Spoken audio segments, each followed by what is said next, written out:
street today, huh, Willie? Yep. Oh, check out the German V8.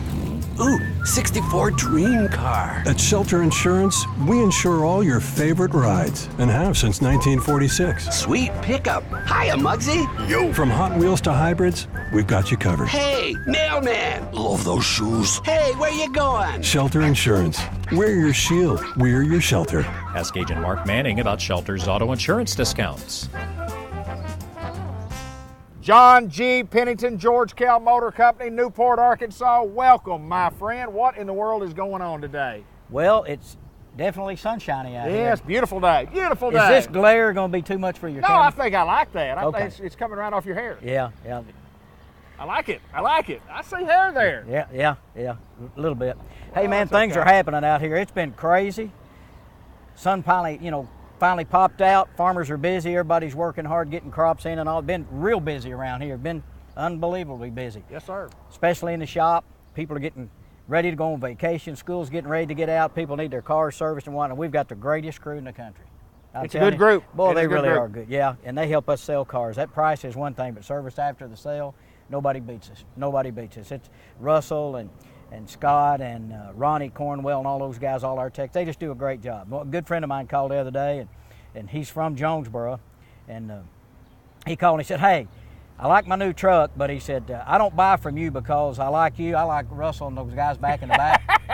He said, "I just pulled Tells through it all. Yeah, I mean, Tom Walzonia is who it is. Oh, from yeah. You know Tom. Yeah. And his brother Joe from Tremor. But Sure. anyway, he just called to rib me and said, "I don't buy because I like you. I buy because of service." That's right. And that's a lot of part- guys do that. They do that. A lot Yeah, of guys do absolutely that. right. So, we want to invite all of our friends that watch to come out and take advantage of the greatest service department in the country, and just wait until this new building's finished, where we've got all these new service bays where you can come in. You'll never have to walk outside. I know you're going to miss the potholes and the mud holes we got here. We've all fell in love with those, and we're going to miss them. Those are nice, aren't Yeah, they? boy, I love those. Yes, sir. You get a car nice and clean, you pull it from the detail shop, boom. Well, it's hard for it to stay clean on the lot. It Very is. hard. Very It's hard. But it's going to be nice. Customers are going to enjoy it. It'll be probably around Christmas or so.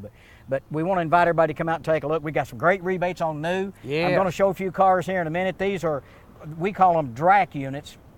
They're courtesy cars. Right. Customers come in, need to leave their car for a while. We put them in a vehicle so that they don't have to sit here and deal with people like me, so they can take off and drive one of the vehicles, and we keep them in DRAC 90 days, minimum of 90 days, or until they get 3,000 miles, Okay. at least 3,000. Okay. Then you get extra savings, and you're still considered new. It's never been titled. It's a new car. It's just got a few miles, and we take care of the miles on the warranty for you. So Right. it's just a good way to buy a car and save a lot of money. We're going to talk about some of those here in a minute, but rebates are good. Interest rates are still low, David, as you know. If anybody's got CDs out there, you might as well come buy a car with it, because you're not going to make anything on your money. So come out to see us. Well, we got a great staff. Things are rocking in Newport, Arkansas. There's more going on right now in Newport than I've Tons seen. of stuff. Can you believe it? Yes, it's just it's Downtown it's a busy town. revitalization and new buildings being built, and things are being added on at the plants, and we got a Hibbett Sports coming in. The little strip mall over here is going to be full now, and things. I haven't seen this much going on since, I guess, the 70s. Yeah, there's no doubt. It's a just- busy time. It's good, and Newport's the center of the universe, man. It How about is that. It is that. And George Kell is the center of the car business. So we want you to all come out here to George Kell, take advantage of great expertise in the sales department. Again, the service department is beyond compare. Nobody does it better than they do. Wheels, tires, accessories, spray-in bed liners, and we also have a new sign company called George Kell Sign Company. Yeah. If you need your vehicle wrapped, if you need signage put on your car, we invested in a state-of-the-art computer that can do any and everything. So if you need that kind of thing done, come on out. Go by and see Jacob Cooper down at the old Lakeside building. He'll be on site with us when we got our new building. But call us up here. We'll direct you to him.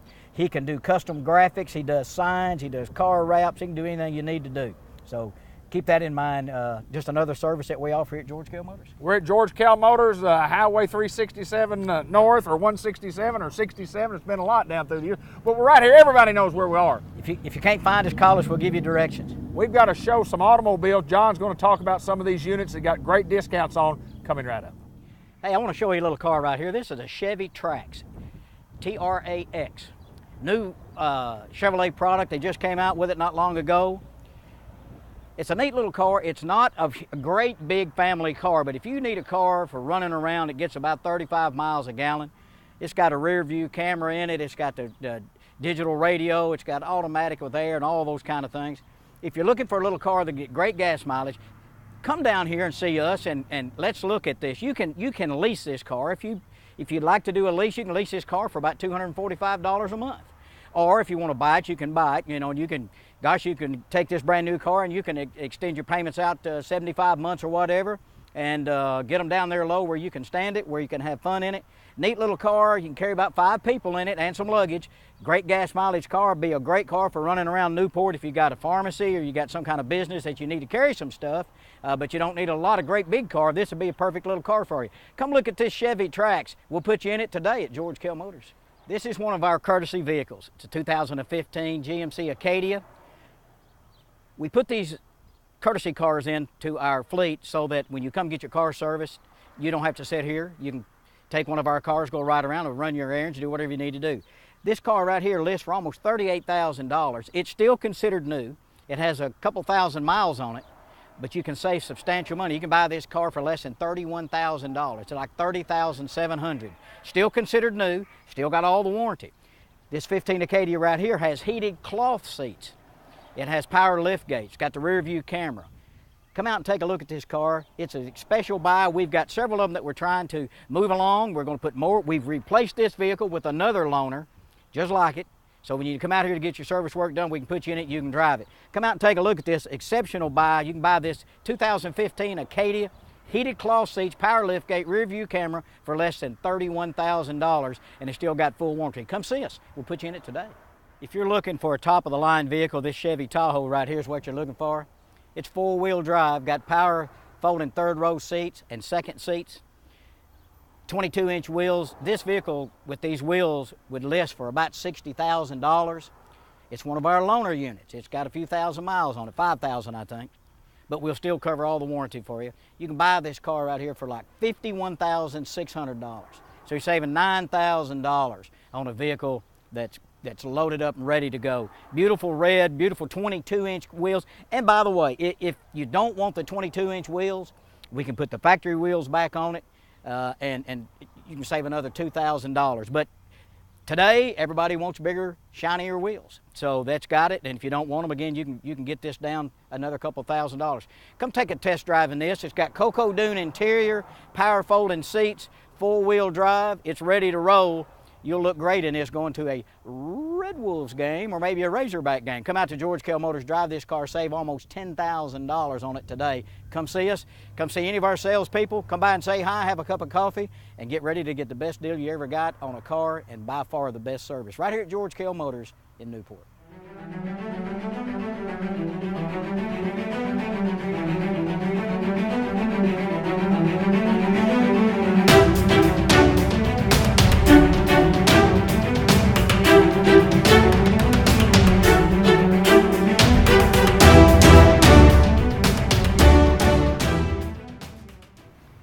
It's the Greyhound Report, the Coach Don Harrison Show, brought to you by Subway and the Newport Walmart.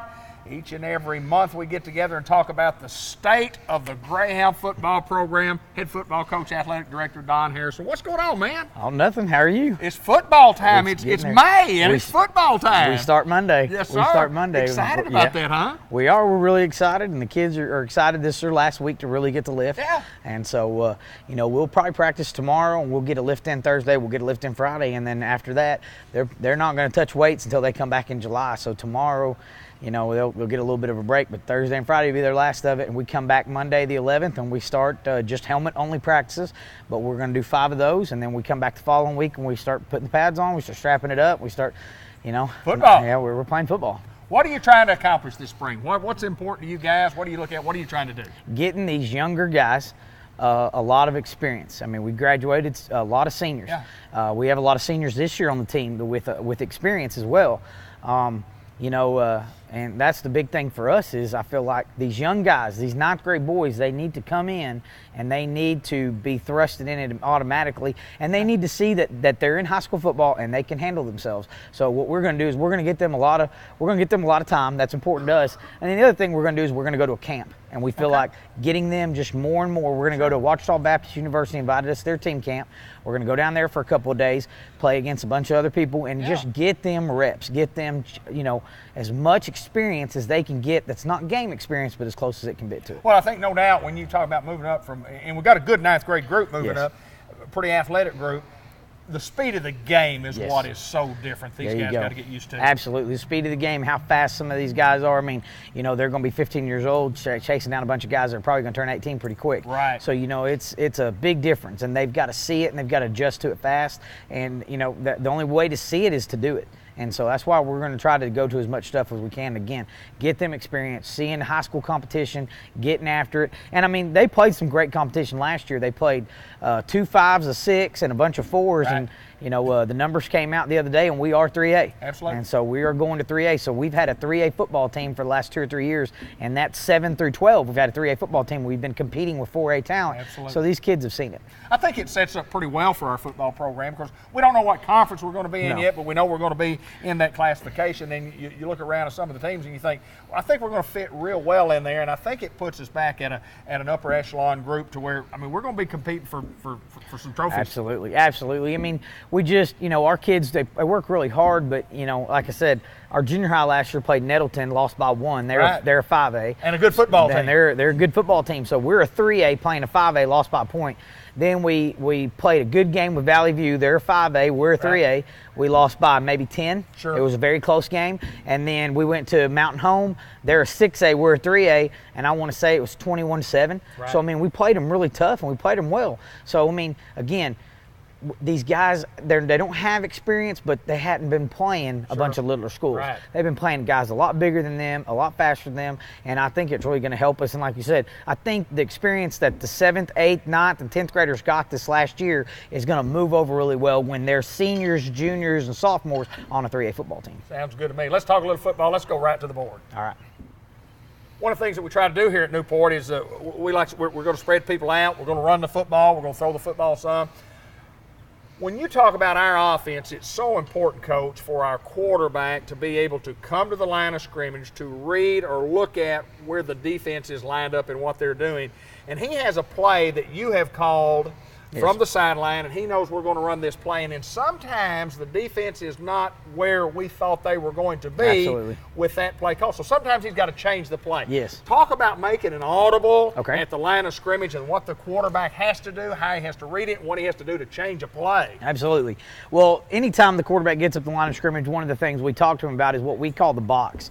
And I think I went over this before, but the box is this area from tackle to tackle that includes the linebackers as well. And he always wants to count the box. He always wants to be aware of the box. Now, let's say in this situation, we have any kind of run game called. If we have any kind of run game called, right now we have 1, 2, 3, 4, 5, 6, 7 guys in the box, and we only have 5 offensive linemen. That is bad numbers, okay? It's bad math is what we call it. So we are outnumbered. So if I have a run play called and the quarterback gets up the line of scrimmage, right now he has to figure out what he wants to do.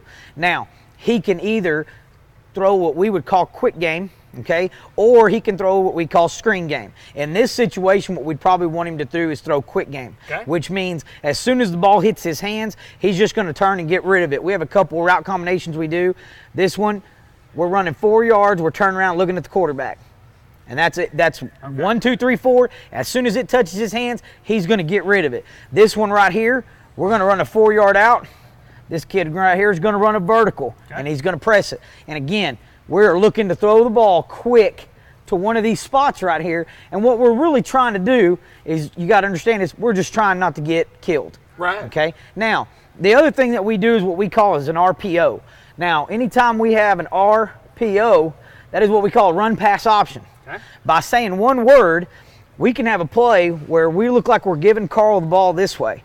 All he has to say is one word, and it's going to change. Well, we're going to ask this kid to go block the corner. This left tackle is going to work up and get flat and block this guy. Okay. We're going to fake like we're giving Carl the ball real quick, and we're going to throw it out here to this kid on the perimeter. And everybody here is still going to be running the run play. Same play. These guys are all blocking. We change by saying one code word. We change what these 3 guys do. The quarterback throws it as quickly as he can. Fake, he turns, and he just gets it out of his hands. And that's what we call an RPO. And what happens is, if I could call it by just saying the code word, all right, and the kids get up the line of scrimmage, if the quarterback thinks it's good to run the football, he just hands the football off. And these guys are blocking and doing a great job. Tailback gets it, we score a touchdown. If they give us a bad box, we have something to get out of it. A lot of what you're seeing now in college football is RPOs. Everybody's what they call, you could tag it. Every run game's got a tag because every run game has something that's not good. So they teach the quarterback, you get up the line of scrimmage, well, we can't run this versus this. Well, it's okay because we got another play off of it. So everybody's kind of going to that. We went to it 2 years ago, and I mean, Gunnar Bullard, last 2 years, his completion percentage has been over 65, is because a lot of the things he does, he just gets it out of his hands because we have a bad box. We got bad math in the box, we get rid of the football. Well, you look at the old style football, and back when we played, you line up, you call the play, and then you just try to do your best to run the thing. And offenses have gotten so technical, just like you're talking about. Yes. We're going to run where they're not. Yes. We're going to call a play, and if that play is we're going to run to where they are, then we're not going to run to where they are. We're going to run to where they're not. That's right. Or we're going to change a play, and we're going to change that play to where we can make yards, call a running play, we end up throwing the football, and it's dictated by what that quarterback sees. So he has an awesome responsibility. Absolutely. Talk a little bit about quarterback play, what you got coming up. I mean, let's talk a little bit about personnel, and you got to have a couple of guys that are ready. Yes, well, right now we've got Ben Collier, and he's been repping all year long. We pretty great much, athlete. Yes, great athlete. Had played junior high quarterback a little bit. Absolutely. So, but last year when we got to the point where we thought it was time to move him, is about halfway through the year, and he was still the backup tailback, but he was just to the point where he knew everything about tailback and it was okay. So we moved him to quarterback. He still stayed as the backup tailback, but he actually got to rep, and he really did a good job last year repping in practice. And there was a couple games where Gunnar was injured, and we didn't know if Gunnar was going to be able to go on Friday night. So our best thing was to put Ben in the game. He learned really quick. He caught on. He did a great job. Can't complain about what he did. Now we're pretty much going to have tryouts during spring practice. We're going to put a couple kids back here, and what we need is we need a backup. We need somebody. Now, where we're at and our number scheme, our backup can be a wide receiver. Absolutely. He plays somewhere else, but yes, back up too. And so he can rep here all spring and summer, and then we can put him at one of these spots, and he might actually get some playing time, except just being the backup quarterback and holding the clipboard. If he's a good enough athlete, we'll put him somewhere else, or he can start on defense, but at the same time, he's got to rep a little bit at quarterback. So I bet you're excited. I know Ben he's one of those guys that, and what a job he did last year when we brought him in the football game to run the football. Good speed, pretty good football sense, and you put him at this position right here. Now you got to think a little bit more. You got to have a little bit more savvy. He's got all the tools to be a great one. Absolutely, he's a guy that we're going to run a lot of plays where he's going to make a decision. If he feels like they're keying on Carl, he's going to keep it. And you saw last year, we played Nettleton out here, and we were back and forth, and we hadn't got anything going, and they had scored maybe once or twice, and we were kind of stalling, and we put him in the first time he touched the football. He was gone for 43 yards. Absolutely. And I mean, he is so explosive, and he is dangerous with the ball in his hands, but at the same time too, he's worked really hard on throwing the ball. He's worked really hard on the cerebral part of the game. He's really trying to learn. He's trying to pick up everything, and he's got a lot to learn, and he knows it. And so he comes every day and he asks questions, and he's doing a great job. We love to come over and visit with Coach Harrison, and just started last month about getting on the board and talk a little football, talking X's and O's and how things work. It's kind of exciting when you go, I didn't realize that how we did that. I mean, you showed me some things today. So, you know about the box, but one key word, and we're running something different over, and that's pretty exciting. Coach Don Harrison, good to see you, my friend. Absolutely. Don Harrison, head football coach, athletic director of the Newport Greyhounds, and the show is brought to you each and every month by the Sampsons at the Subway in Walmart Supercenter.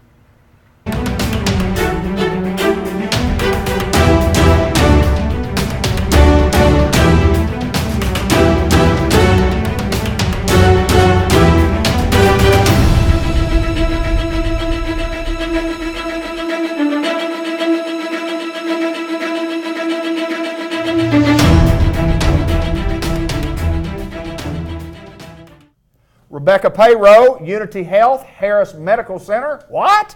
What is that? Unity Health. I love the way everybody answers the phone when you call. It's so different. It's just Unity Health, Harris Medical Center. May I help you? That's right. We're so excited to have our new brand, Unity Health. It represents the unification that we now have with White County Medical Center in Searcy. Two towns coming together in the continuum of healthcare, and we are now a unity of the healthcare continuum, and that's the best for, we feel like, all of the service areas that we provide. And we're no longer just Harris Hospital, we're Harris Medical Center, Right. because that represents that we have outpatient care, we have physician clinics, we have a larger capacity than just a hospital represents. Right. Well, I do know this, that when you had something good, and boy, our local hospital has been good, and then when you have a change, I mean, there's some skepticism and whatever, but man, we have just made some positive changes, and it's making us better than what we were. So, and a lot of us that know, we're real proud that we're better than we were 6 months ago. Well, and we're going to be better than we are today, Absolute- 6 months from absolutely. now. Without a doubt, this is extremely positive change, probably the best thing to ever happen to our hospital in the past 10, 20 years. And we're very excited about it as we move forward. You're going to start seeing visible changes with our existing facilities. Right. There's already lots of improvements going on, and it is thrilling to walk around and see that. A lot of the things are kind of behind the background or behind the scenes that is not so visible, but as we continue on, there will be visible improvements as well. Well, I think good things are happening, no doubt about that, and we're excited to have White County come in and be a part, make the unity, as we say, and I love that. When you've got a brand, and it represents just exactly what that does. When you talk about Unity Health, it is United Health. It is us all together and doing well within our community, and we're off to a good start. Would you say? We are off to a good start, and we're finding our stride now. And you mentioned the community. Sure. One of the big community outreach programs that we've always had in the past is Healthy Woman. Right. So we have reconvened the council for the Healthy Woman. We have renamed it. It is now Healthy Women of Unity to reflect the new brand. We've got our new logo to go along with it, and really the mission remains the same. We've always wanted through that program to empower women to make good healthcare decisions for themselves and their families, and we want to be a resource for healthcare. And this furthers the mission of Unity Health in providing population wellness. Okay. We don't want to be seen as just providing sick care. We also provide well care, preventative care. Sure. And that is really identical to what we've always been trying to do with Healthy Woman in the past. So we reconvene the council. We have our very first event coming up. And one of the things that the council wanted to do was do an activity revolving around students, children within the community, and encouraging exercise and wellness in kids, because through, you reach parents through your children. Sure, you do. So we had launched, we wanted to do a kids color run. And have you ever been familiar with a color run? No, I have not. Tell me about it. They're going to run a half mile. That's a long way. I know that much. It's a half mile for kids. Okay. And we're going to stagger it in age groups so the big ones don't run over the little ones. Okay. And as they run along the track, they're showered with this colored powder. It's food grade cornstarch, and it sticks all over them, all these different colors. By the time they get to the finish line, they're a psychedelic melting pot of all these colors. So it's something that kids just really love. Yeah. Fun pictures for the parents. So we started planning all that, and in the middle of planning, the Chamber of Commerce for the Newport area said, you know what, we always do the Port Fest 5K. Anyway, let's partner together. And it's a real good symbiotic relationship for us to bring a separate component to their regular Port Fest 5K and an additional value, I guess, for the community. So all the details are, it's going to be on May the 16th, Saturday, May the 16th, out at ASU Newport. And the event for the color run is free for kids 12 and under. Okay. And we're planning on about 100, but I can tell you I think we're going to have a lot more than 100 because we already had 40 registrations coming back. Great. Great. And they get free goodie bags. Our 2014 partners that had sponsored Healthy Woman last year, they're going to fill the goodie bags with items that they may have, or coupons or messaging, and then their logos are going to be on the backs of the kids' t-shirts. So we're having bouncy houses. Junior Auxiliary is doing face painting for us out there. We're going to have some of our pediatricians out handing out crayons and coloring books and things like that. So we're just sort of having a kids festival in conjunction with the regular Port Fest 5K, and it's all sponsored by the Healthy Women of Unity. You mentioned Junior Auxiliary. You mentioned ASU Newport. You mentioned the Newport Area Chamber of Commerce. The thing that John Chadwell at NEDC and we talk often about is how well our community helps each other, how different organizations, and you talk about Unity Health being right in there with them, and it's amazing how well we get along in this community. It's amazing how this group gets along with this group, and that group gets along with this group, and this judge gets along with the mayor, and the mayor gets along with the NEDC people, and the NEDC people gets along with the chief of police. It's just amazing because most other towns aren't like that. Most other towns are fighting and feuding, and this group wants that, and this group wants something else. But I think we've got a good group here. Yeah, we're very fortunate, and I think as we move forward, we're very, very interested with Unity Health in using these partnerships and forging even more as we promote this health-centered mission that we're bringing to the community. I think you'll see a lot more coordinated efforts. Yeah, I think it's great. It's a great time to be in Newport, Arkansas. It's a great time to, if you need health care, it's good to have a hometown hospital. And being united as we are with Unity Health and the Harris Medical Clinic and adding the services that can also, at White County, it just makes us so much better. It makes us so much better. Girl, good to see you. Anything else we need to talk about today? That's about it. going to do it. If you want more information about the Kids Color Run, go ahead and give me a call, 870-512-3081, and we'll be sure and get you a registration. That ought to be a great day. She's Rebecca Payrow. She's at the top of Harris Medical Center because we get information from her. You're the best, girl. Well, no, you are the I'm best. off. You are the best. Rebecca Payrow, for the first time in a long time, in a long time. I can't, In a long time that we've had a malfunction. We talked for 15 minutes, and we always talk before the show, but we talked 15 minutes during the show. Yeah. And what's sad, it was groundbreaking stuff, y'all. No audio. No audio. Groundbreaking. I don't remember a thing we talked about. Normally when that happens, and it happens once in a blue moon, and we get on here and we go, you remember what we were talking about a while ago when I said, No. No. So the first thing out of the chute that I asked you earlier in the program is that I heard you met the president. How did that go? No, I can't even get that right. We're going to take that out in editing, too. Don't worry about it. We're going to talk about customized vision care. We're going to talk about eye care. Eye vision care. Eye vision. Eye vision care. You don't like that, do you? I hate that. Eye vision. You know I hate that. Eye vision care. Eye vision care. It's not eye hearing care. It's not ear Ear care.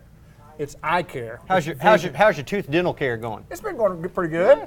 Pretty good. He's Dr. Gavin McDowell, if you didn't know that, and I know if you watch this program, you certainly appreciate our comedic routine that is absolutely excellent. I really wish we'd had that show a while ago. That was excellent. That was good. I thought we were going to win. What's the award you get for like one of these?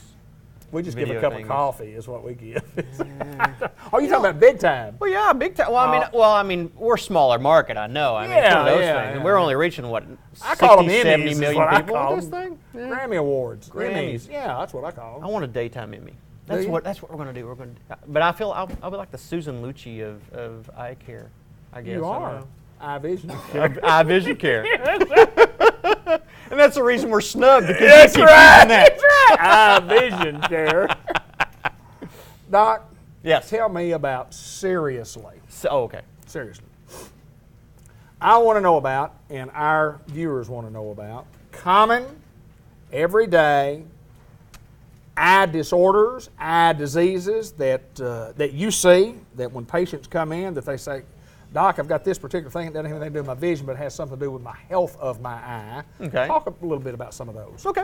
Well, look, we talked earlier. Yes, we did. In the better program that you're totally going to be avoided from. And I was talking about, allergic retinopathy, stuff like that. Right. Let's talk about more general specs. Okay. You got an eye that bugs you or hurts or it's irritated. It could be allergies. Okay. It could be bacteria. Okay. It could be virus. Okay. So those Well, and there could be a lot of things, but that's Right. usually the big three. Common And type people stuff. always look at, oh, you got pink eye. Let's calm down with that a little bit. Pink eye in its truest form is What going to is be that? viral. That's a Okay. viral conjunctivitis. And when people get scared with pink eye, it's because they think you're going to infect the entire neighborhood with, Gotcha, right, with yeah. your, Got that, your puffy eye. That's not necessarily the case. It could be bacterial, which is not going to spread. We all have bacteria that live on us all the time. We have, different things happen to our eyes in different processes with bacterial conjunctivitis. Now, we go to viral conjunctivitis. Yeah, you come and see me with viral conjunctivitis, I'll treat you and I'll tell you what we're going to do and get you out of here, and I'm going to set the room on fire because I Right, don't want very, very anybody else contagious. catching that from you. But Sure. vast majority of people come to see me who say they have pink eye. It's bacteria. We throw antibiotics at it, sometimes a combination drop, and get you patched up. You'll Clear be it up. good as almost new in 3 to 4 days usually. Okay. Viral stuff not going to go away that quickly. It's going to be about a 10-day Little process. tough disorder, 10 Oh days, yeah, 10 it's days. about 10 days. Yeah. Just like And you get a virus of any kind. I mean, you just it you're takes stuck. a little while. Yeah, You're done with it until your immune system can take care Absolutely. of it. So. Absolutely. But what we're getting a lot these days is allergic conjunctivitis. A lot of allergies in the eye where your eyes just itching like crazy. You just want to dig into them. Yeah, over-the-counter stuff you get for allergies and all that it's not good. Waste of money. It is a waste of money, and because I'll put it this way: what if you do have allergic conjunctivitis? What if you have an allergy in your eye and you run to the store and you get that allergy drop made by a big name? Sure. That big name is going to have some washing agents in your eye. It's going to help you, but everything else they pack into that stuff to call it an allergy medication, it's going to dry your eye out. And even after, even if it does help with the itch, it's going to cause that drying to give you more problems with itching later on down the road. Just to irritate it more. It's it sounds another like, way. yeah. It's a way for them to help promote use of their drops. So that's why I tell people, if you've got red eye, don't use Visine. If you got Visine in your home right now, go get it, throw it out your back door because it is horrible. Not good stuff. It's not good stuff. Not good stuff. All right, let me ask you this. Glaucoma. Everybody knows that term. Everybody understands that term, that we don't know what it is, but we know glaucoma, eye disorder. Eye disorder, eye vision disorder. Eye vision disorder. So It tell can me be about, both. it could be. Tell us about glaucoma. Glaucoma is usually related to a process where the eye gains too much pressure. Okay. And if it gets too much pressure, it'll start pushing back on the back of the eye, and it damages the nerve fibers in the back of the eye. That nerve fiber is what's responsible for getting the information from the front of the eye to the brain. Okay. If you mess up that connection, then you are hosed. I mean, Okay. and like I said earlier in the Better program, The other program that you didn't get to see or hear, you could have seen it, they just couldn't hear it. and I'll tell you, I was spewing wisdom. You like were. that. You were. I was Oh, on you a were. roll. You were on a roll. Man, I even sounded smart. Yeah, But you- anyway, yeah, you did. anytime you damage your vision with glaucoma, it's permanent damage. It's gone. It's not coming back. And I could strap the Hubble Space Telescope to your head. You're not going to see right if you damage your vision with glaucoma. So it's very, very important that you catch it early, because glaucoma is easily treatable. I mean, there's drops, there's surgeries, there's a lot of different methods we could use to control glaucoma, but I can't prevent it and I can't make it go away. So you gotta, if you're at risk for glaucoma, you need to be seen at bare minimum every 6 months. Who's at risk? Tell me some of the people who are at risk. People of color over the age of 45, Okay. whether you're Hispanic, Asiatic, or African American. Okay. If you're diabetic, if you got high blood pressure, At risk. if you got a family member with glaucoma, Okay. there's a lot of different things, and there's a lot of things inside your eye that when we look at you, you're like, we make measurements and stuff. You could be at risk and not even have any of those risk factors that you know of. I could just look in there and be like, you got this, and we need to watch that a little bit more closely. But that's okay. The whole thing, you got to be preventative. I Sure. have people come all the time who they'll go 3, 4, 5 years before they get their eyes checked. Well, I'm seeing okay, doc. Right, yeah, I'm saying, but they I'm forget the seeing- health part. Exactly. They forget the health exactly. part, yes. And my thing of it is I relate it to this. How often did you go to the dentist?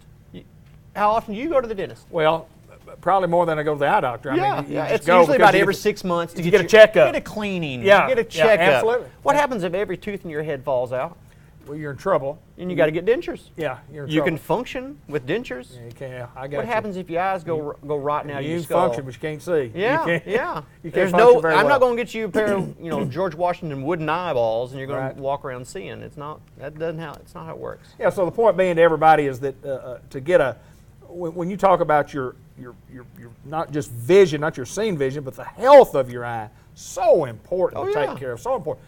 Once a year, twice a year. How often should we come for a health? Bare minimum. If you're healthy, you need a yearly eye exam, Okay. and that's all it takes. And you'd be very surprised, very surprised, in the sense that most of your health coverages have a routine vision exam built into your coverage. You're already paying for it. Anyway. It's available to you.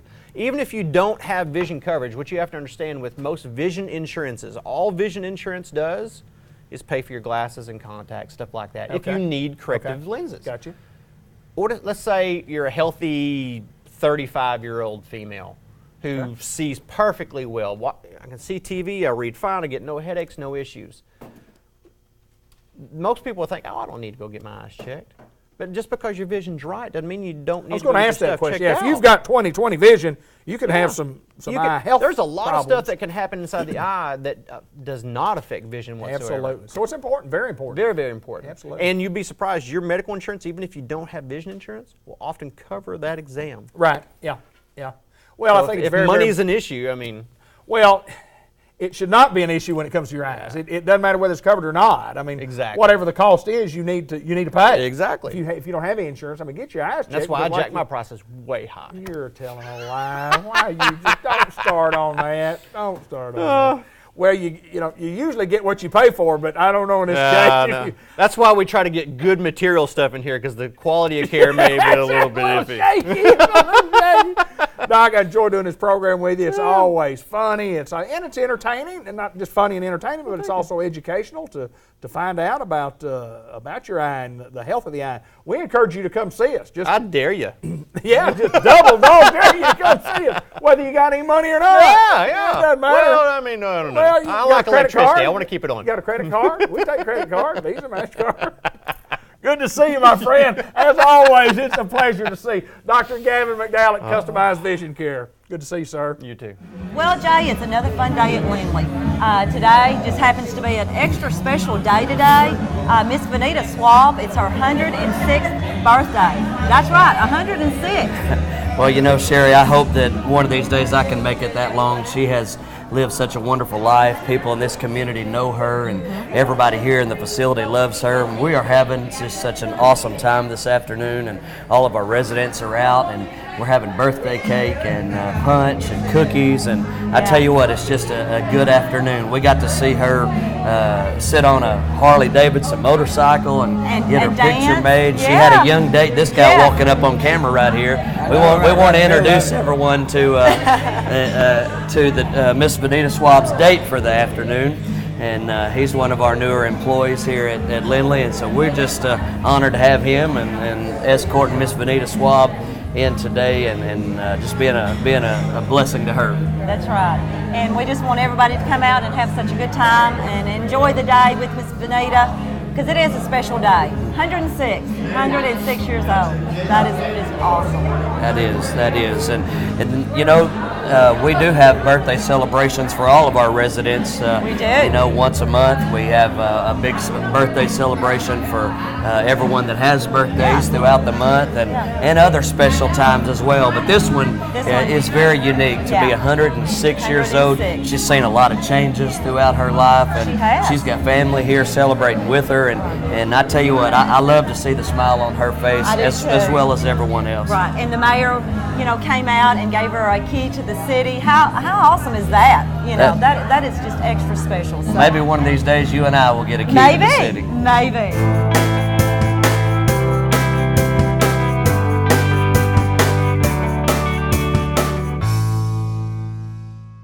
We're about to have a huge birthday celebration for this young lady, Miss Vanita Swab. Let's put our hands together and welcome.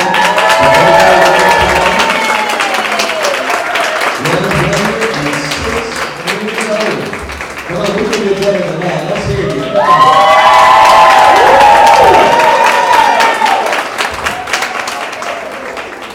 All right, we're going to sing Happy Birthday.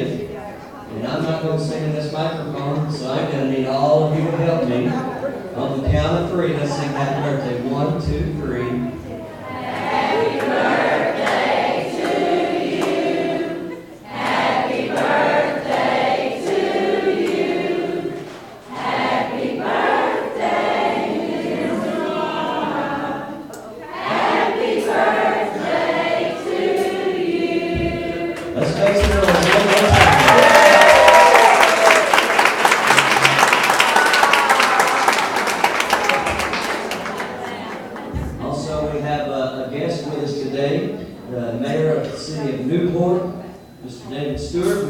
step out, just wave at everybody. Yes.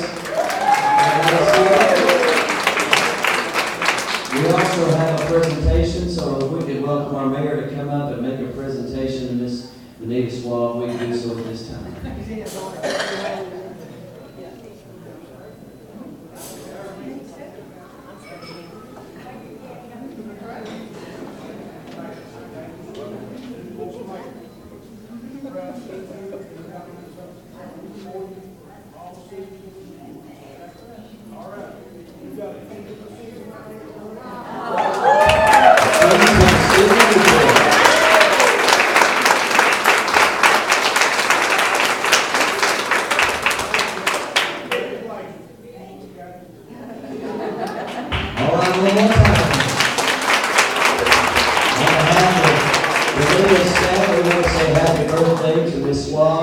We're so glad that all of you are here, all staff and family and friends, and we have plenty of refreshments and birthday cake, and we want everybody just to come by and say happy birthday to her and just let her know how much you love her and appreciate her. And we want you to have a good time with us this afternoon.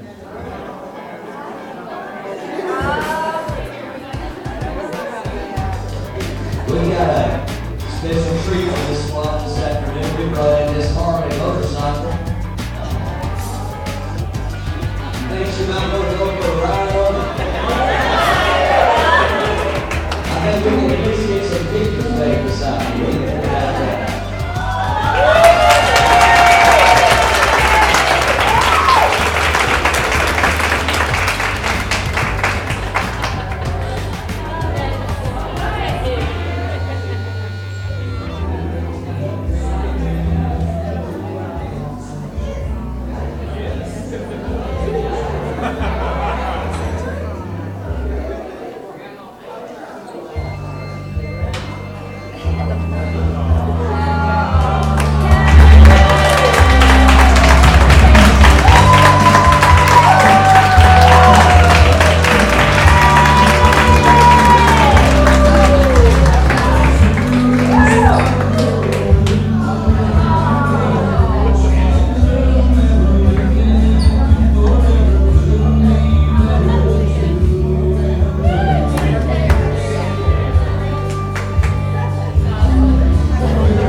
We're at the 1900 block of Malcolm Avenue, which I love saying when we talk about Jackson's Funeral Home, and Jan Jackson Maris joins us as she does most each and every month here on the Business Spotlight. And welcome, girl. Good to see you again. Thank you. It's good to see you. It's good to be here at the 1900 block of Malcolm That is Avenue. right. That is right. Springtime, school, graduation.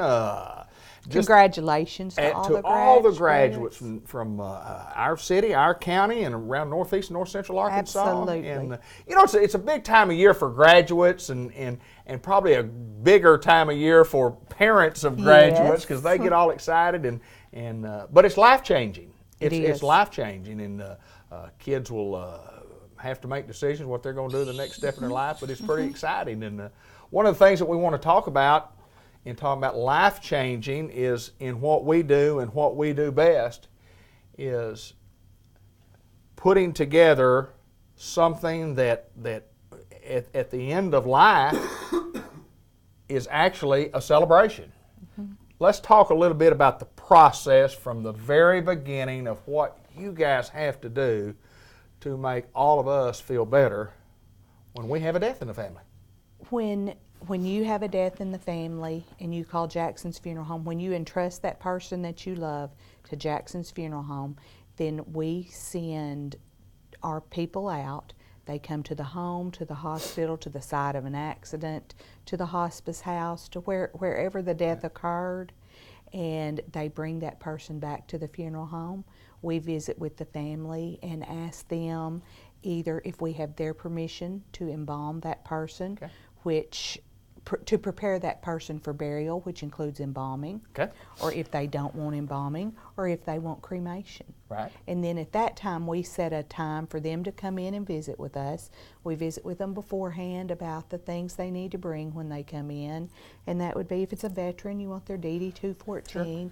If you want to think about clothing, you want to think about photographs for our videos, which are spectacular, and collages. Yes. And then you set a time that's convenient. Generally, we kind of advise people, if you've been up for 2 or 3 days, go home and rest. Rest, get your thoughts together, and then come in. Because it's too difficult to lose somebody and come in an hour later. Right.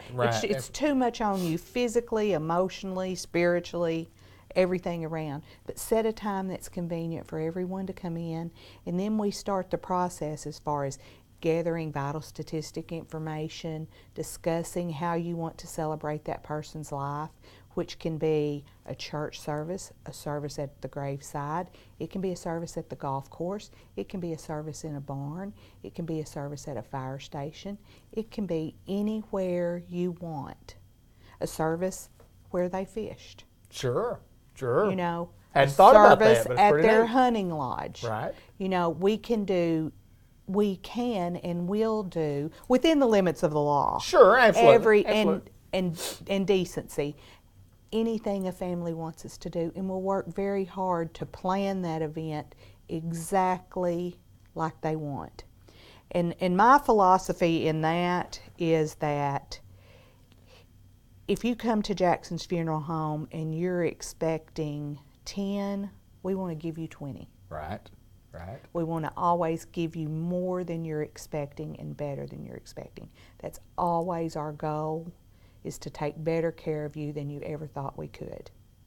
I think the process, go ahead, I was just going to say, and in that process, I think all of us who have been through that understand that it's better than what we could ever imagine, because anytime you bury, we're all going to be there someday. We are. It's probably tough in the process when it's younger folks and unexpected folks that go, but all of us are going to go. But the process that you have to go through, especially when the people come in to start talking about their family members and how you guys make us feel. It's very good. Well, I tell you what, I consider that one of the greatest gifts of my life, is to sit in here and listen to people tell about their families and talk about people they loved and see their pictures. I absolutely love looking throughout somebody's life. Yeah. It's a lot of fun. Because those faces and those smiles don't really change. No, they don't. The happiness that comes out through the eyes and the smile doesn't really change. Everything else around it changes. And it's changing on this page real fast. Yeah, changing on this one too. But that's just the best to me. And to have those families that you really bond with, who you kind of feel like you become a part of their family. Sure. So that is our goal, and I know all of our other funeral directors feel the same way. I mean, we get together and talk about it sometimes. We all feel that same way, because once they're your family, they're your family. Absolutely.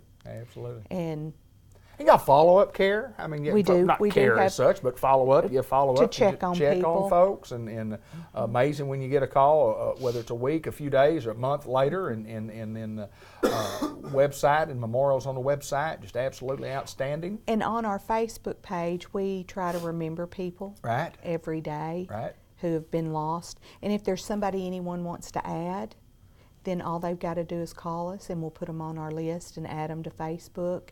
And if they had a service by the time, during the point in time that we had our website, then we link it back so they can go Okay. back and read the Right. obituary and see the video and things like that. And I think that feels good to friends and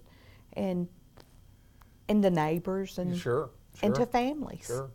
To be remembered, yeah. to have your family member remembered is a gift. It is a gift. It is a gift. And Because I tell people all the time that one of the other nicest things that happens to me is probably 3 out of 5 days in a work week, somebody remembers my granddaddy who died in 1974, right.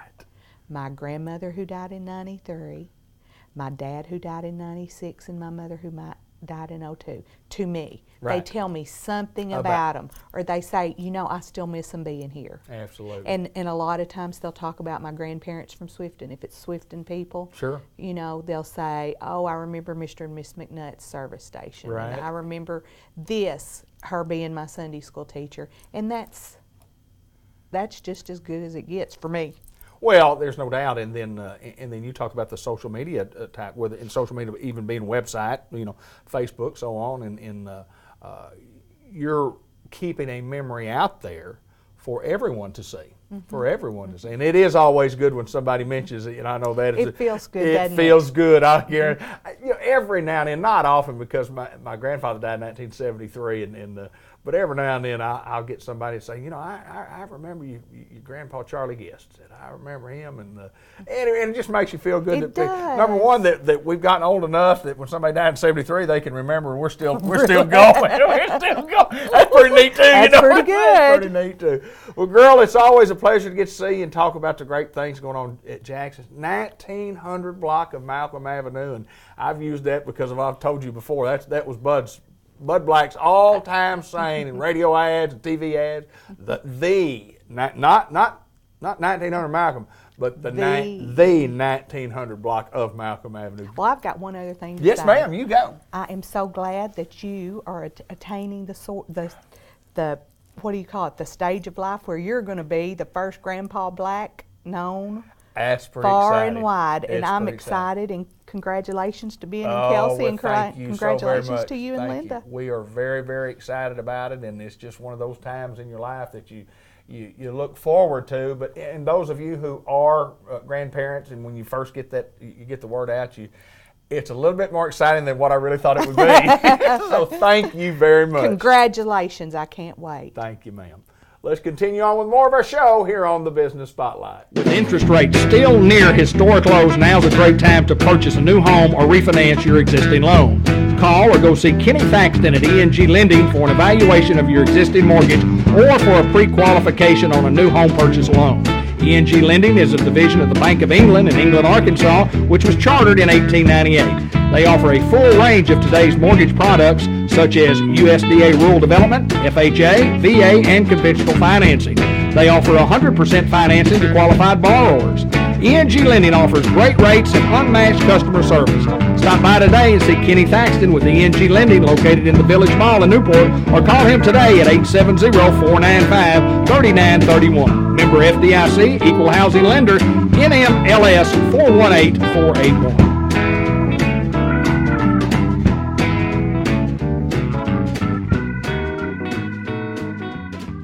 Hi, everybody. I'm Bud Black on behalf of ENG, Kenny Thaxton and crew out in the Newport Village Mall. If you're financing a home, piece of property, refinancing, looking for an excellent interest rate, want to do some business locally, they'll give you some quick answers at ENG. Stop in at the mall and see them at ENG. Let's talk Cardinal baseball. It's springtime as we filmed our program in late April, and you're watching on through the month of May and perhaps into early June. The St. Louis Cardinals had just gone through a devastating blow of losing their ace, Adam Wainwright, to that terrible Achilles tendon injury that took him out not only for 6 months, but 9 months, 12 months, and maybe the rest of a career. Let's hope not. Let's be positive and hope that he can bounce back. He's going to miss an entire year and maybe more than that.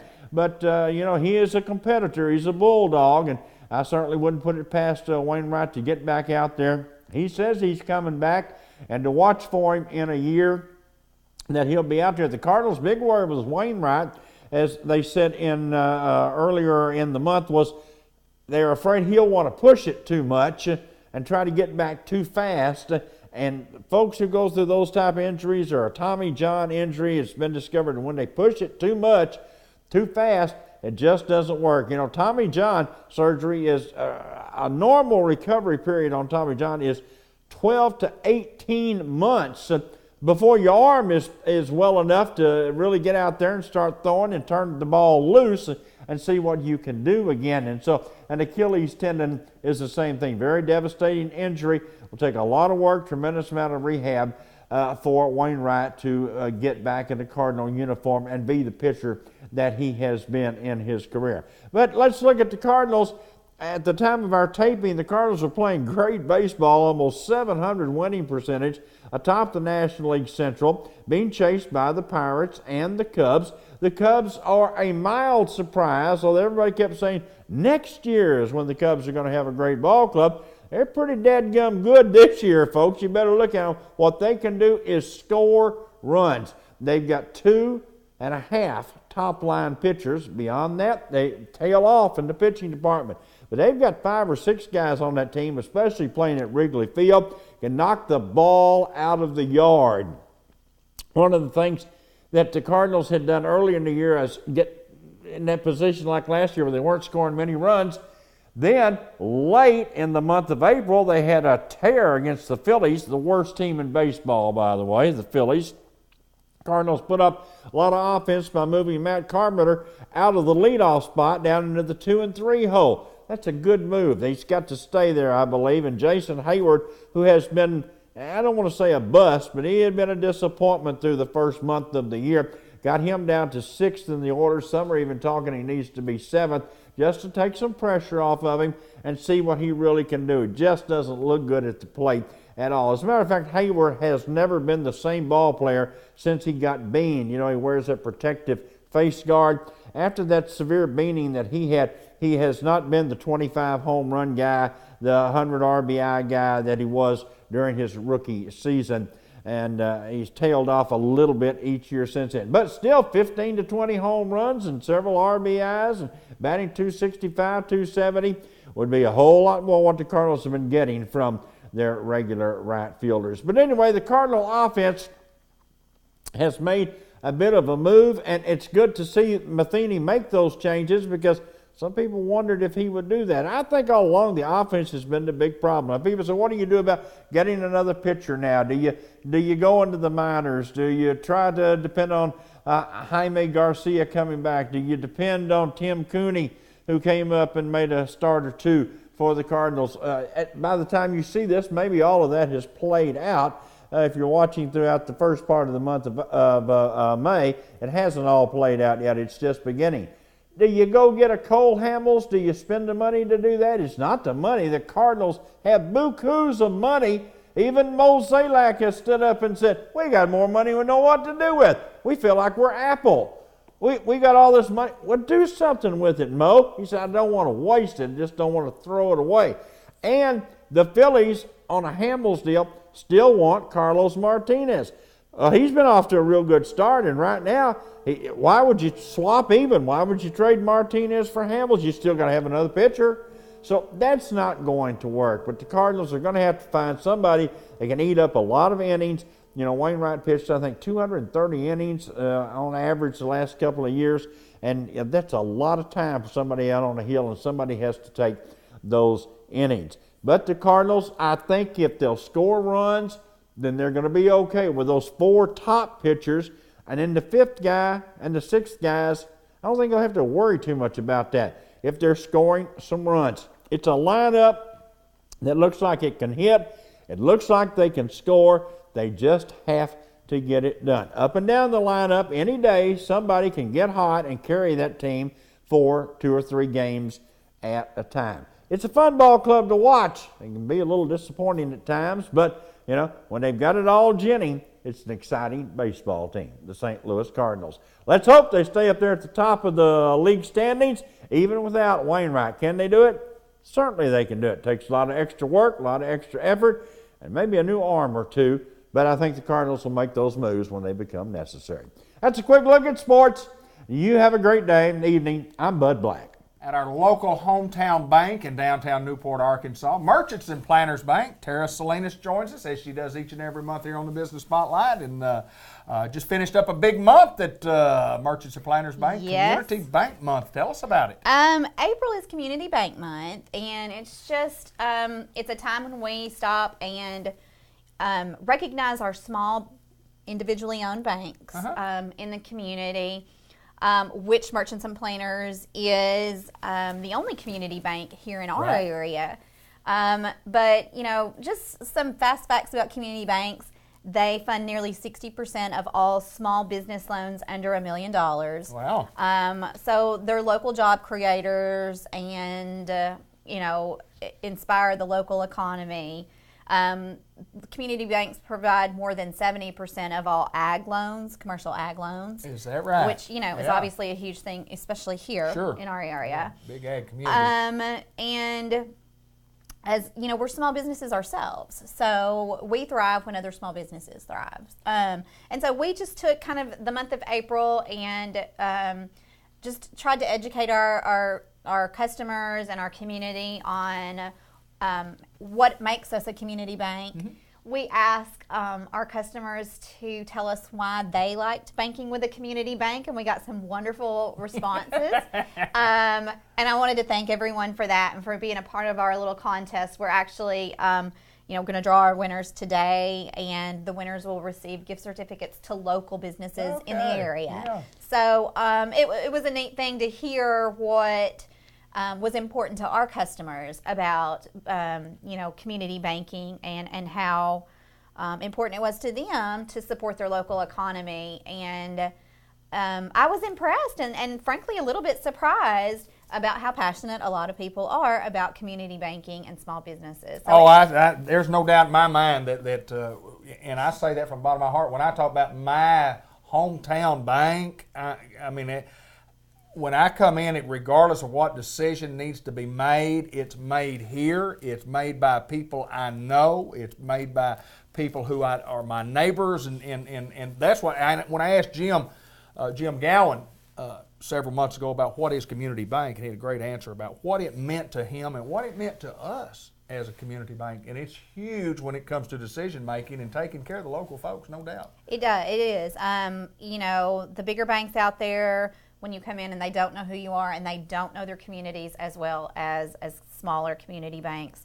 I think it's a huge advantage for people in small towns with small banks. So, like I said, we've had a great month, and we appreciate everyone that submitted their responses. And we're still open to hearing from people. Sure. If you want to drop by and let us know what it is you like. Or we're open to other comments and suggestions as well. Sure. But just let us know. Like I said, it's been a fun month. Busy time of year. It's graduation time, and M&P is always there. Yes, we want to congratulate all of the students, especially our area seniors. Job well done, and we want them to remember Merchants and Planners when they are starting their new, journey, whatever that may be. If it's going to school and needing some loans to pay for some books or whatever it may be, we're here for you for that. We encourage all of the students that are going out into the world to come by and open up a checking account. Right, absolutely. Because eventually, even if you're just going to school now, eventually they're going to make some money. Sure. They're going to need a place to put it. That's right. And we've got a great staff here that, they do this every day. People come in every day and they talk to them about, a checking account and which one suits their needs the best and the best way to be responsible with your money and everything. So they'll sit you down and, I know it can be a little intimidating for some people, especially, you know, the younger group who they, you know, are not used to something like this. Sure. So we've got local people here that are willing to sit down and walk you through it. And, you know, I know everybody, all the younger people, they love to do everything on their phone. Right. They can do that here. You know, we've got all the apps, we've got online banking, and like I said, we can take them through that and walk them through that. So we just encourage our students to come by and talk to us about checkings or loans or even a savings account, which is a great idea. And talking about loans, you've got a little information here on loans and SBA loans, and just, I mean, you guys are, that's what you're here for. You're Right. here to take care of customers and to make loans to folks. Right. And, you know, we've got the summer season coming up. I know that the weather is not indicative of that right today now. it wasn't, yeah. But eventually it's going to get warm. You're going to want to go on vacation or maybe buy a boat or a motorcycle. You know, it's kind of the fun season. Absolutely. You know, I mean, like I said, we have SBA loans, and for the people that are starting their own businesses out there, you know, we're available to talk to you about that. We've got a lot of great specialists that can work you through that, and that's a fun thing too. Yeah. But again, you know, if you're planning for the summer and you think you want to take that trip or, you know, buy that RV, stop by and talk to us about that too, and we can help you out with that. Tell me about these folks right here. Oh, Nate and Josh. Well, tell me about those folks. I'm not going to tell you everything about them, but I will please tell you. don't. No, I will tell you. We've got Nate Watson and Josh Brandt. They are in our Trust and Wealth Management department, and you know, they're a great division of Merchants and Planners Bank. Not just a side division, but, you know, a real integral part of our organization. They do great work, and I think, you know, maybe they're not as recognized as they should be for that. It's one of those things that people don't really think about until they have to, and it's not a fun thing to think about, you know, but it's a necessary service, and they're out there, like I said, offering their services to individuals and to businesses as well. They recently moved. They have expanded, and they have a new office on Front Street. It's right by our bank, so you can't miss it. But we'll encourage people to stop by and see Nate and Josh. Sure. And you know, talk to them about And the last thing we want to mention here quickly is talk about insurance needs. Yes, you know, if you do buy the new boat or the RV or what have you, or a new vehicle, definitely need to get it insured. We have a great staff down at Merchants and Planners Insurance and Investment Services. They're able to do anything from healthcare, auto, home. You know, they have the whole gamut there. Sure. Work with a variety of companies so they can, you know, spit out a quote really quickly. Sure. And a lot of times they're able to save you a lot of money. So lots of ways Merchants and Planners Bank taking care of folks in Newport, Arkansas, Northeast Arkansas, and, you know, and around the country. Really, I mean, we've got people from around the country doing business with us. Like I said, now with all the technology, you don't have to be here to do business with us. We love to see you, and if you're here, you know, please drop by. But if not, you can do it online and on your phone and call us, and we'll take care of you. But just a reminder, you know, we've got the broad spectrum. So absolutely. Well, she is Tara Salinas, and she's got the banking information of the month, and we had a lot of information to give out today, and we appreciate you taking time to visit with us. Thank you.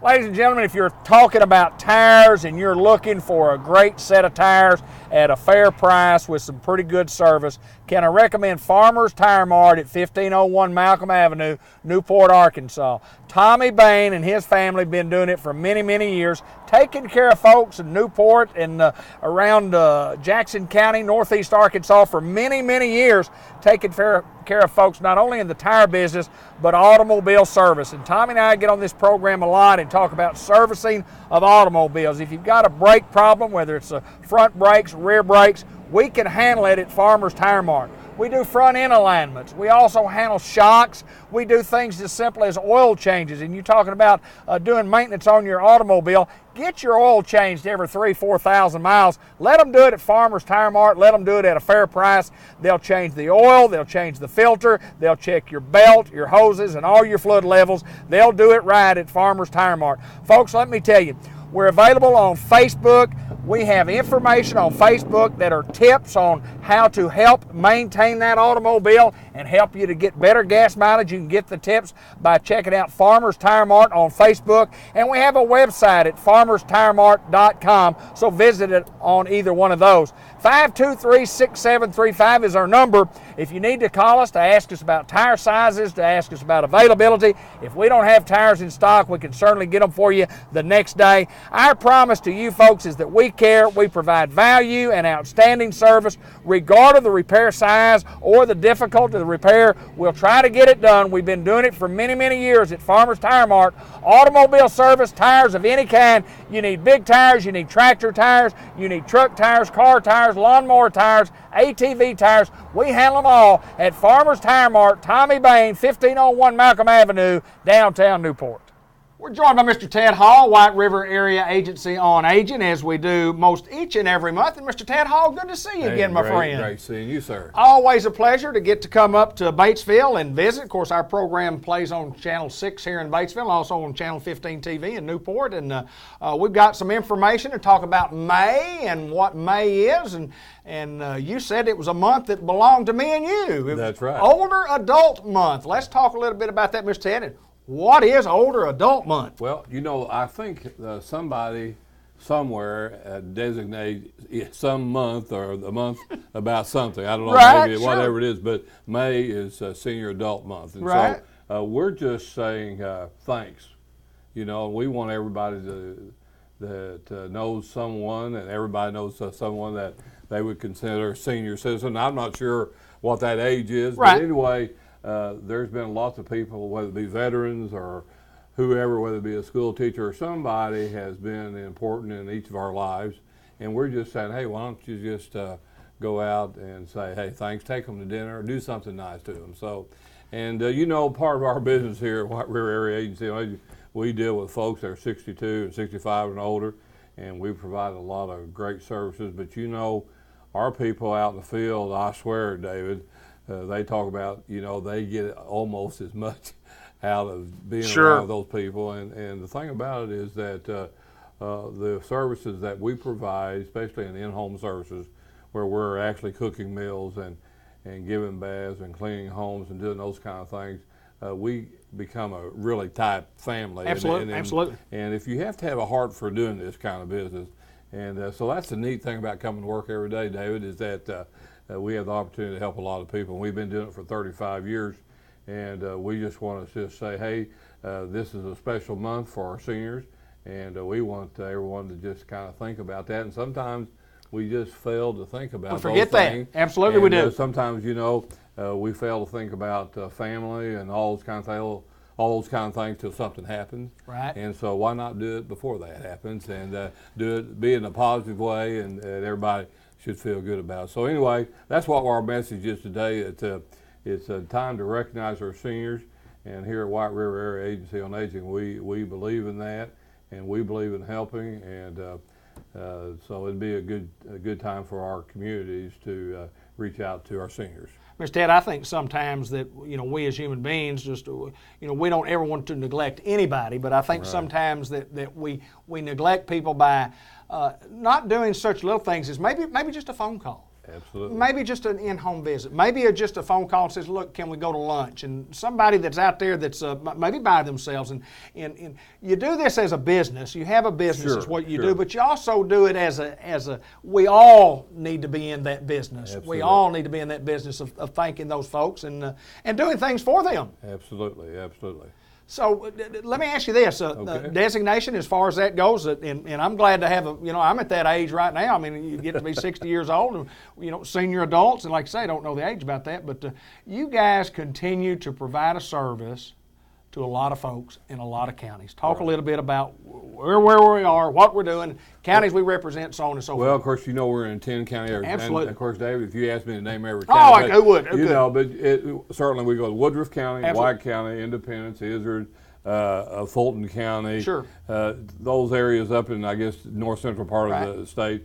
But what we do is simply we ask people if they have a question about any issue dealing with seniors, if they, whatever the question is, if they'll just give us a call, And at that point in time, our folks can decide who they need to talk to. So let's say if someone needs a service, then it's really easy. They call us, and they can call us like 1-870-612-3000. Okay. That'll get them here at the office. Sure. And then if our person that talks to them feels like it needs to go a step further, then they call what we call a case manager. Okay. And then they make an appointment with the family, and they just, at that point in time, they just kind of listen to what they have to say, what are their needs, whether it be physical or whatever. Just going into the home, our case managers can really sum up, and they can tell, number one, if they've got any food around.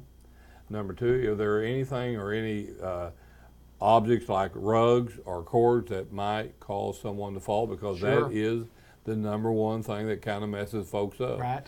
And so just by being in the home, visiting with the folks, then we can make a determination if we need to bring aides in there or if they need something else. So it's just a matter of them making the call and letting us get in there and visit. It's not high pressure or it's Sure. nothing. We're just trying to see what kind of needs that the family needs. And again, we've been doing this for 35 years. Right. And so we've been doing something right. So we want people to know about it, of course. Absolutely. And Mr. Ted, I think having talked with you several times on this program about sometimes as adults, well, I mean, we're all independent. We all don't want to think that we might need some Right. services like that. But sometimes it takes like some of the kids, the children to come in who are adults now, to come in and look and say, look, we see a need where maybe mom and dad, y'all don't really see that need right now, but let's call White River.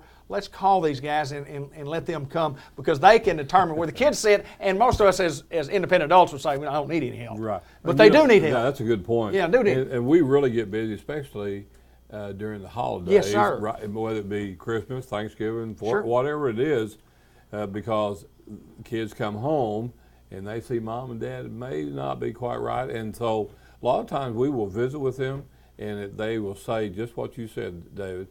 I'm fine, Sure. everything's good. But then sometime down the line, we get the call and say, hey, we need some help. And Yeah, everything is fine, but we need a little help. That's right, and that's what we're here for. Yes, sir. Yes, sir. Well, I know you guys have been doing it a long, long time, and I know your association with this company has made it grow even further. Well, we hope so. You bet. Great expertise that you bring to the table, and when you have good people at the top, usually good things happen at the bottom. You know that? Yeah, we hope so. Anyway, we have a great bunch of folks here that care about our people out there. Folks, if you're sitting there and you're watching our program, get on the phone and call somebody and just say hello to them. If you want to take somebody to lunch tomorrow, get on, call them tonight, invite them to go to lunch tomorrow. Just Great. Take care of you senior folks. Take care of us. Mr. Ted Hall, always my pleasure to get to see you, sir. You bet, sir. Thank you.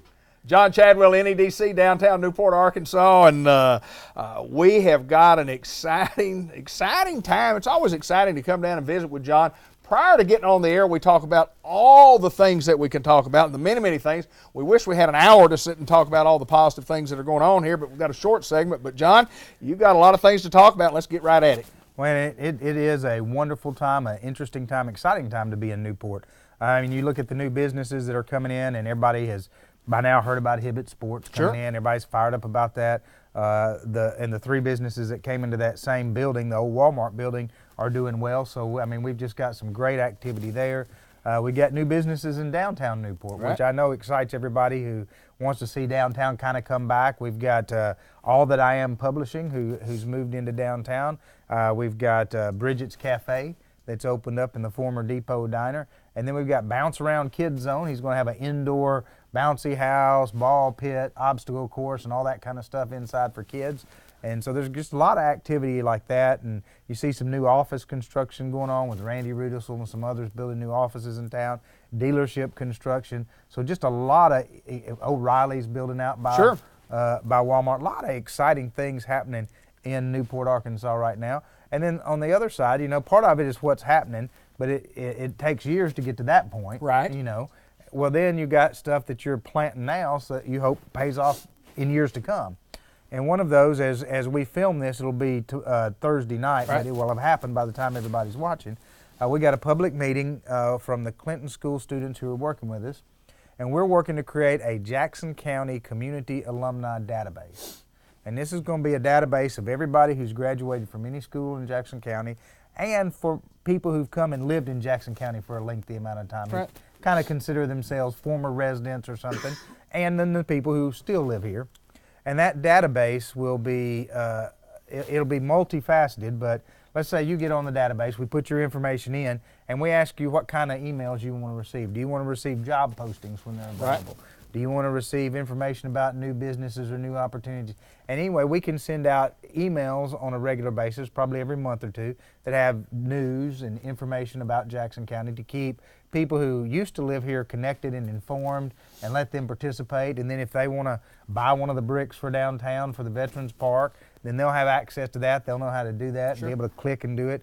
If Arkansas Steel has a chemist job and they want to advertise that, we can put that out there, and then any chemist who maybe grew up in Newport and are working somewhere else say, hey, I think I might like to move back home. Absolutely. And they'll come back home. So that's a really exciting thing that's coming along too, and we're excited about the potential. When you take, and we talk technology here, and some people will say, well, I'm really not up to technology or whatever, but the masses of folks who are going to make decisions about where we are and what we do use technology. Right. All of us use technology, and the reason we use it is a simple deal: to gain valuable information in a very efficient way, and that's exactly what we're trying to do here. Valuable information. It's what we're trying to do, and the exodus of people from rural communities, it's called brain drain. Okay. And the brain drain doesn't just happen in small communities; it happens the whole state of Arkansas.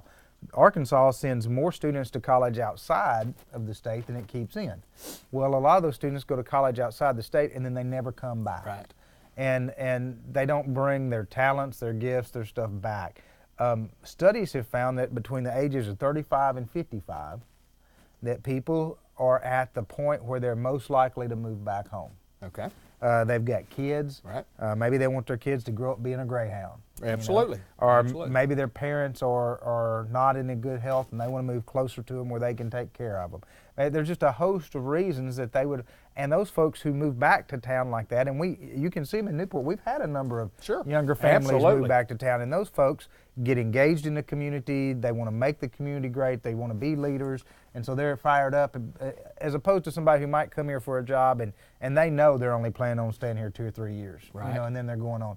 Well, these folks come back and make it their community, and so we're trying to find the ability to reach those folks, because if they don't know about the opportunity here, then they don't come back. The number one reason young people say they don't come back to their hometown is because they can't find a job in their field that would pay them adequately. Right. Well, that's one thing we can address. But then on top of that, we have folks who have gone on and become great successes. We honor them every year at the Hall of Fame banquet at the school. And a lot of those folks have become great financial successes. And if they knew of the opportunity that they could contribute to some thing in Newport that was going to make a big difference, or in Jackson County, I bet they'd be willing to do that. And so just letting them know of the opportunities is important as well. I think giving back to the community, and we often forget about those people who can give back, who are really still not part of the community. And that's exactly what you're talking about, to be able to give back for those people who are somewhere else but still love Newport, Arkansas, still love what's going on here, and those people will give back, and they continue to do so. But it's this has been, I guess, a year-long study almost by the Clinton School, and it's been a good one. It's been a good one, and they're going to unleash the database recommendation and the forms and how to get started, and then we're going to put the staff to work here in this office to get everything going, and I think it's going to be a huge tool for us to be able to use. And if you drive down Front Street as you watch this, you're going to see that the buildings are coming down in anticipation of the park, and the new park, whole new park thing is coming together, and that's another exciting thing, and you can make a difference there by buying some of the bricks. Talk about the bricks. Yes, talk about the bricks. Well, we've got 2 sets of bricks. We've got one area that's going to be reserved for veterans, so if you have a veteran in your family, you can buy a brick that honors them. Will have their name, the branch of service, the years they served, and you can buy an optional 4th line that has like Purple Heart or something like that. But anyway, it's $100 if you got 3 lines, $110 if you got 4. Okay. And then on the other side of the park is going to be a place where you can just honor or memorialize people from the community, anybody you really want to. Like David Stewart is going to buy something because his dad had a store down there. Boy, did he. Sample Shoe Store. And he's going to have his dad's name, Sample Shoe Store, and the years he operated it on a brick in there. Yeah. And so I know some of the civic clubs have talked about buying bricks for their past presidents or Right. different things to support the park. But that's a huge way. It's $100 a brick, and so your small contribution goes a long way toward making the park become. And then we're going to have larger opportunities for people who want to give 1,000 or 5,000 or 10,000 or more to have big sections that'll have their logo or their names or whatever they want on it. And so, but it's going to be a really, really nice facility. It's going to be something that's going to be used a lot and something that's going to help make downtown viable. We've already seen businesses starting to come back downtown. We get that traffic up and people coming, we'll see even more. My friend John Chadwell, it's always a pleasure to get to come down to the NEDC building and visit and talk about good things going on here in the city. Well, there's a lot of them right now. Thank you, my friend. Welcome to the May edition of the Jackson County Farm Report. This is Randy Kopechka with our report for this month. Well, when I talked to you last month, we were talking about things being wet and cool, and we were having a hard time getting our crops planted and things like that. Well, things have really changed in a month or so. We're taping on May 4th for the May program, and it's really dried out. Last Monday, April the 27th, things really broke loose as far as planting went. We had a lot of farmers in the field starting about that day, maybe even some on that weekend before really starting to get into planting. Of course, mainly talking about rice planting. Still had some corn planting going on a little bit at that point. Some grain sorghum going on, but the main thing was rice planting, and it really got going that last week of April. Here in the first week of May, some of our farmers are already starting to wind down maybe a little bit. Not everybody, there's still a lot of rice to plant. We may have half of our rice planted again as we tape today, but really making a lot of progress on rice planting. The forecast looks like by the end of this week, things are going to go full bore again this week, and things, we may have a lot of our rice planted by the end of this week, and a lot of guys will be done, I think. So, that's kind of the situation we're in right now. Things can happen fast with all this big equipment our farmers have, so we've really made a lot of progress. We can't go very long without a rain this time of year, and that's one thing. We were a couple of weeks ago, or even a week ago, we were just begging for some dry weather. Now we're already thinking about needing some rain, especially with this rice we've got planted. There's a couple of things right now that we look at as far as our rice crop. Obviously, number one, you got to get it planted, but after you get it planted, you've got to get emergence. So you've got to have good moisture to get it emerged. The next thing you look at is weed control. With our weed control systems nowadays, we rely a whole lot on residual or pre-emergence herbicides. Those are herbicides we lay out there on top of the ground after you plant, and they won't work unless you get a rain or some type of irrigation event to get them into the soil to make them work.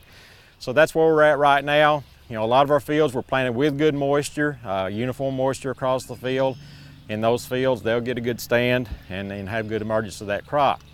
Other fields, we've got some dry spots in the field, we've got some good moist spots in the field, so those moist spots, the rice will emerge and grow off well. Those dry spots, the rice won't even germinate and emerge. So we're going to have some situations with some very uneven emergence, I think, because of that. And also the weed control situation. Most of our farmers, again, have laid out those pre-emergence residual herbicides after planting. Again, without some type of irrigation event or rain, they're just going to lay there on top of the ground and not work. So we're either going to need a rain, or of course with rice, we're fortunate to be able to flush or run water across those fields. So our farmers are going to need to be considering that right now after they get done planting. It's, whether we're going to get a rain or whether they need to go ahead and flush those fields, because again, we need to get good uniform emergence. We need to get our herbicides activated so we'll get good weed control. Also on that weed control front, when you go out there and you're making a decision on whether to flush or not, go ahead and see there may be some grass emerging, weeds emerging in those fields because those herbicides didn't get activated. So even though you've already got a herbicide out there, if there's weeds and grass emerged out there, you need to go ahead and put a post-emergence herbicide out there, or maybe also maybe another residual herbicide before you flush to really help our weed control systems. I know that can run into some money, but again, if you don't have a clean crop, then you're going to have a hard time growing a good productive yield. So keep those things in mind with the weed control situations as we go into the season. Of course, after our farmers get through with the rice planting, we've had some soybeans planted already, but we'll have more soybeans planted immediately after rice planting ends. Our farmers will get into soybean planting and try to get those soybeans planted as quickly as they can. So just like with rice, we need to have weed control on our minds, and especially, again, we relied a lot on residual herbicides. So with soybean weed control, there's three things We want to start clean. You can either do that with tillage or a herbicide application such as Paraquat, Roundup, or maybe Sharpen. Those are good herbicides that will knock down a lot of the weeds out there, or various combinations of herbicides out there. So you can start clean with one of those treatments like that, or you can use tillage and get rid of your weeds that way. So both of them will work, but we got to start clean. After we start clean, we've got to overlap those residual herbicides. Again, we want to keep weeds from coming up because once they come up, they're very difficult to control. So we've got to use residual herbicides, usually one right after planting and then one maybe early post-emergence or something like that. And there's several residual herbicides out there that are very effective if they get activated. They include Dual, Zidua. There's also some products that contain Zidua, including Fierce and Anthem. Valor's another good pre-emerge herbicides, and there's also some herbicides containing Valor such as Envive and Valor XLT. Metribuzin is a good pre-emerge herbicide, along with Authority MTZ and Authority Elite, and also Sharpen and Verdict are some fairly new herbicides that are used in soybean weed control that provide post-emerge weed control as well. So those are some good residuals. Mix and match, use different ones, different years. That way we can kind of avoid some resistance maybe, but keep those weeds from coming up. And then when we get into post-emergence weed control, we need to be very timely, get small weeds, and some of our better herbicides are Flex Star and Blazer. So that's kind of, looking at soybean weed control as we get into soybean planting. Corn and grain sorghum, we've got a lot more grain sorghum planted this year, not as much corn, but with grain sorghum and corn both. One of the things we'll be looking at this month are side dressing of nitrogen. It's very important to get a good, both of those crops love a lot of nitrogen. So especially with grain sorghum, it's new to a lot of people, so maybe they don't know when to fertilize. But just like corn, we need to get all that fertilizer out there, at least a good part of it, by the 6th leaf stage.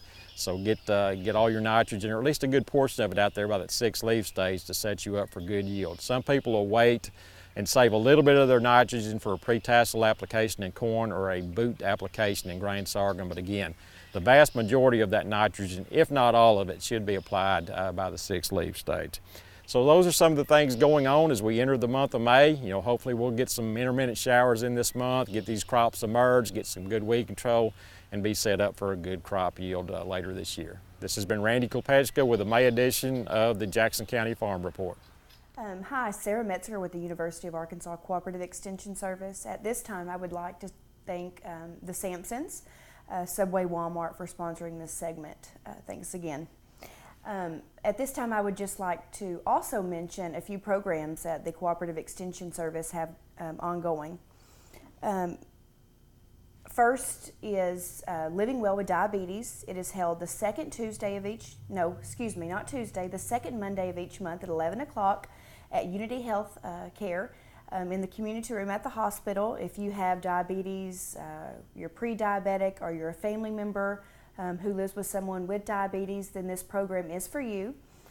We have Megan Dancer, who is the registered dietitian. She's available at each program to answer any questions that you might have. Again, that's the second Monday of each month at Unity Healthcare in the community room starting at 11. Please call me at 523-7450 to learn more about the program. We would love to have you. Another program that we have ongoing is the Janet Carson, A Day with Janet Carson at ASU Newport. That is June 11th. If you would like to register, you need to go ahead and do that. Call the Extension office, ask for Wanda Barker at 523-7450 if you have any questions concerning the Day with Janet Carson. Again, that's at ASU Newport, June the 11th. Another program we have is the 4-H and Conservation Day Fishing Derby. That is June the 12th at Lockwood Park, starting at 9.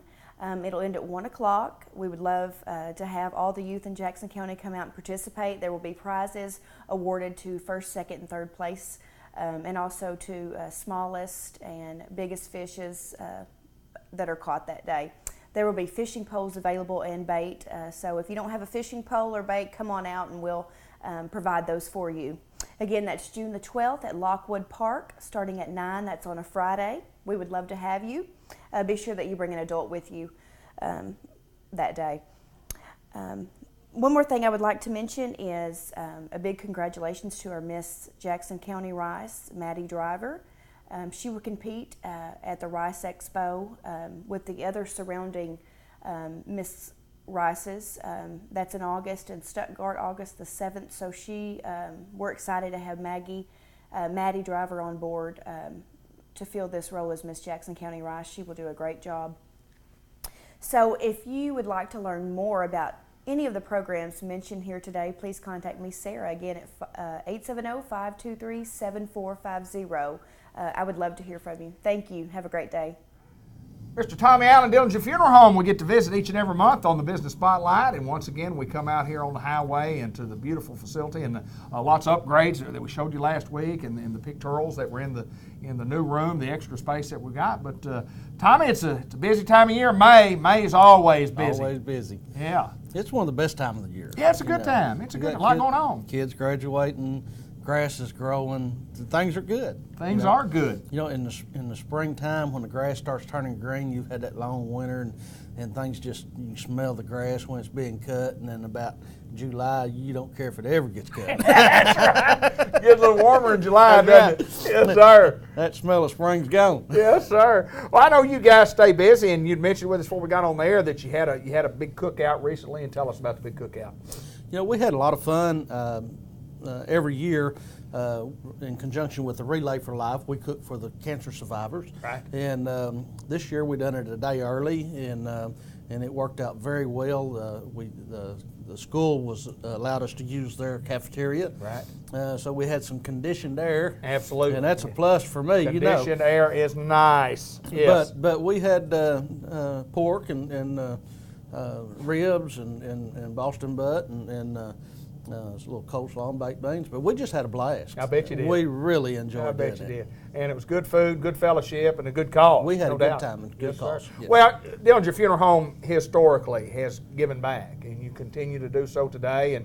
And talk a little bit about the early beginnings, a long time ago. Long time ago, they tell me. Yes, sir. Me being I hear tell of this. Me being a young man. Yeah, that's right. At one time. But the Thaxton family started the funeral home, and it was called Thaxton Funeral Home and New Home Furniture, I believe is what the correct name was. Right. And Oddie Dillinger worked for them as an embalmer. In 1943, he bought the funeral home, and they kept the furniture company. Right. So then it became Dillinger Funeral Home. Early years was up on 2nd Street, I guess, where the professional building is correct, now. Yeah. They had I don't remember what the facility was that was next to them, but they had a fire and it caused problems with the funeral home, so they moved up on Malcolm, excuse me. Yeah. And that's where I went to work. Now, I know about things that's happened since then firsthand. That's right. And that was in 1981.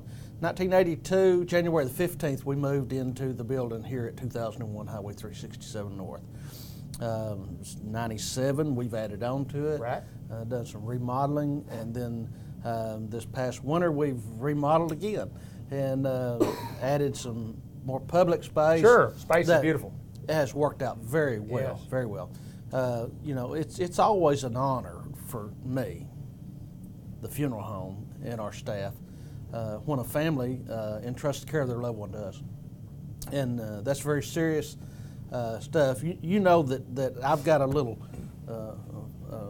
comedy in me sometimes. We had a little comedy before we got on here today. Matter of fact, we tried to film about 45 minutes ago. We've been sitting here laughing ever since, but it's okay to have a little laughter. You got to have fun. Absolutely. But when it comes to funerals, we're very serious about listening to the families that we serve and tailoring a service that reflects the life of the person that we're paying tribute to. And that's very important for a funeral director to be able to listen so he can help the family in their grieving process. Every family grieves different. We listen to their needs and wants, and we try to make that happen. Well, not only that, and providing suggestions that, because that is such a time where there aren't a lot of answers because we don't know the questions. If we're the ones coming to you and saying, Tommy, help us out here, right here, you'll have the questions and allows us to get the answers, which makes having a funeral a lot easier because there are so many unknowns. Yes. We make suggestions about things that we know about. Sure. By listening to the family, and their life and what they like doing and what they've done to make a living and what they've done for their hobbies and pleasure. And so that's what we want the funeral to be about. The funeral is not for the deceased. Right. It's for the family Absolutely. that's living. Absolutely. And we have funerals to remember. Right. And we want to remember them as they was known. Right? You can't make them something that they're not. Sure, absolutely. And we want to, when a friend is at a funeral service at Dillinger Funeral Home, we want them to say, you know, that's Uncle John. That's correct. Yeah. And we know we've done our part then. Absolutely. That's what we strive for. I've told you over and over and over that all the people that work at Dillinger Funeral Home been here a long time. We're invited to work here. Tremendous staff. We just, you know, we have a building. The staff is what makes Dillinger Funeral Home. Right. And, sure. and we're very proud of them.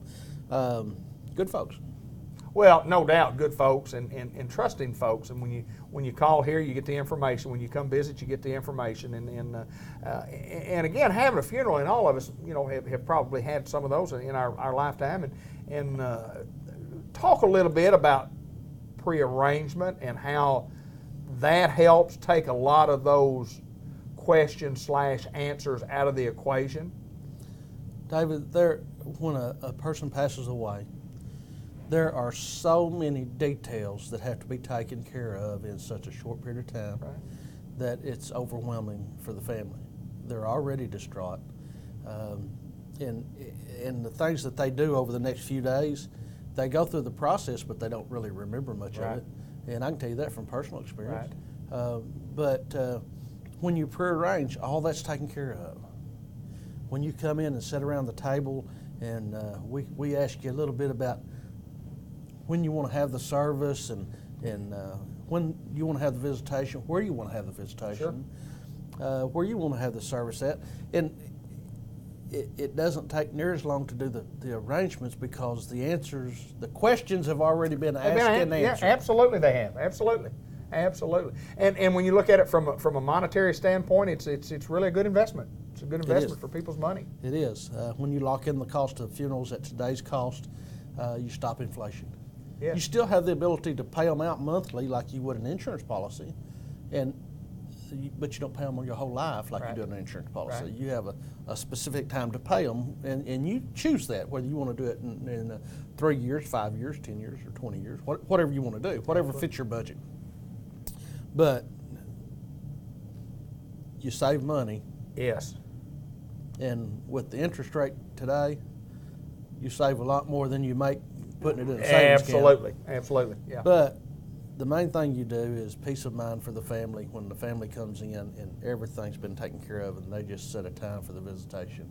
Well, I think you hit it on the head when you talk about all the questions, and not all of them, but most of the questions and the answers have already been asked and already been answered as you sit down, and it makes that process, it makes the grieving process a little easier because you have all those details that are worked out, no doubt. And David, for the folks that know Dillinger Funeral Home, that have been in our facility, they know that they're greeted at the door, very well taken care of while they're here.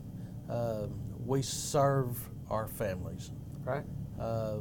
From our lounge that we've just opened up and made a little larger, to being there for them and taking care of the needs. Make sure coffee's made, tea's made. Just staff is tremendous. And making sure that when we have the Relay for Life, we're going to cook us a few ribs and a little barbecue. Every year. It's going to be good, isn't it? It Tommy, always good to see you, sir. It's always my pleasure to get to come out and visit with you. And, good and you've always got good cold air conditioner here in this room, but we laughed so hard a little bit ago before we got on. We were all sweating and didn't know if we could sit down and talk seriously about a very serious business. But sometime in the future, we'll let you meet my grandson that's a whole whopping 4 years old. Going on about 21. He is that. He is that for sure. We had a real good program started, and he came in and wanted to visit a little while ago. That's right. We let him visit. That's so right. He wanted to visit a little while. Tommy Allen, Dillinger Funeral Home. If you got any questions, you can get a hold of us here. And if there's any questions you got, whether it's prearrangement or what we can do to help serve you, please give us a call. Thank you, my friend. Thank you. We're at St. Michael's Place, and we get to meet the newest member, or one of the newest members of the administrative staff. When you start talking about administrative staff, you have to start at the top. Catherine Fisher is at the top of the ladder here, being the new administrator at St. Michael's Place. Congratulations. Well, thank you. It's really a pleasure to be here. I bet it is, and this is the second turnaround and second time here. We'll talk a little bit about that, but tell us a little bit about you and where you grew up and what in the world got you into to this type of business. Well, I actually born and raised at Cushman. Okay.